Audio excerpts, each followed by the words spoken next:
Hi, how's it going? I'm Ross and you're watching Natural Aesthetics, the YouTube channel dedicated to true drug-free bodybuilding. So in this video I'm going to run through our second chest and back training session of the week.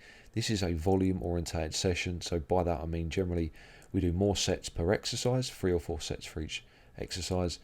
The session is faster, not necessarily in the length of time it takes to do it, but the flow of the session, the rest periods in between each exercise, using lighter weights in general for more reps.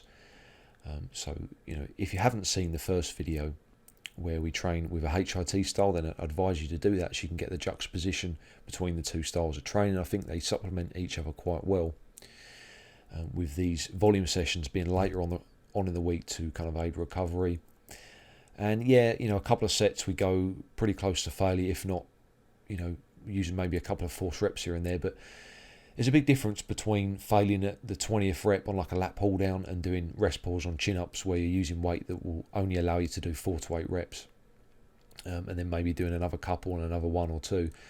It's nowhere near as debilitating. So I think the exercise and the reps you're doing, irrespective of how hard you train, will play into your recovery ability and the intensity of the session as well. So I'll put the link in the description box below for the HIT session so you can check that out. And really, I've said this time and time again, the intensity that you want to work at will determine the amount of sets you can do on that exercise. That's why we only do 1 working set for each exercise on that first session, because the intensity is high enough to warrant that. There's no way that we will be able to repeat that same kind of intensity. So it's pointless to even bother doing another set.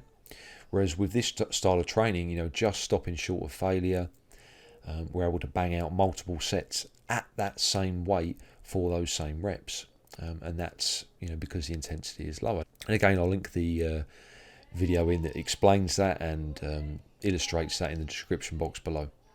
When you're training chest and back together, I really think you should alternate between body parts. So one exercise should be chest and then back, and so on and so on. I don't think you should do all chest together and then all back. The session just flows better when you're alternating between chest and back, in my opinion. So we start off with the bench press. We had to do decline because of John's shoulder. My training partner, it was just feeling a bit dodgy, so we worked around that with the decline, and just going for sets of 8 on that, using progressive overload to improve the weight that we do each week. The HIT session, we do 3 reps on that. So there's a few exercises of each week where we don't use any advanced techniques. We just focus on steadily improving the weight that we use, and that's one of those.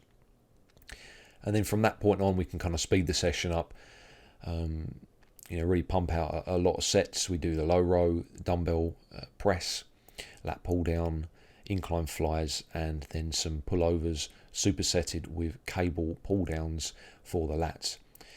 The pullover machine, in my opinion, is one of the best back exercises, back machines ever created. Unfortunately, we don't have one of those. Not many gyms do. I've only ever seen one gym that has it. If your gym does have that machine, then you should be using it every single time that you train back, in my opinion. But a great superset to mimic that movement would be the pullovers, which hit kind of the bottom range of motion for the lats, and then the pull downs with the cable, which you can kind of just accentuate that finishing contraction a little bit more. So with those two combined, you can really get a fuller range of motion than using one or the other. So thanks for watching. If you enjoyed the video, then please give it a thumbs up. Don't forget to subscribe to see more. Also, click on the notification icon to be made aware of any videos I upload automatically. Really helps me out. Thanks for watching again, and stay strong.